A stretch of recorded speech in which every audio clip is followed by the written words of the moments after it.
The old typewriter sat untouched in the attic, keys coated in decades of dust.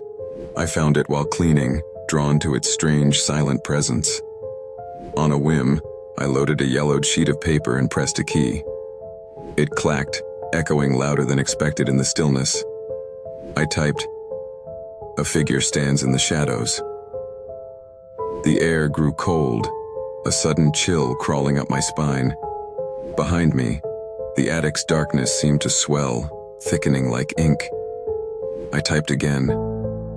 It steps forward, pale eyes glowing. A shiver ran down my neck as I sensed movement just beyond the weak bulb's reach. My hands trembled uncontrollably. I wrote, "Its mouth opens," whispering my name. The attic filled with a low, rasping hiss that twisted into my name, syllable by syllable, each breath colder than the last. Panicked, I pounded the keys.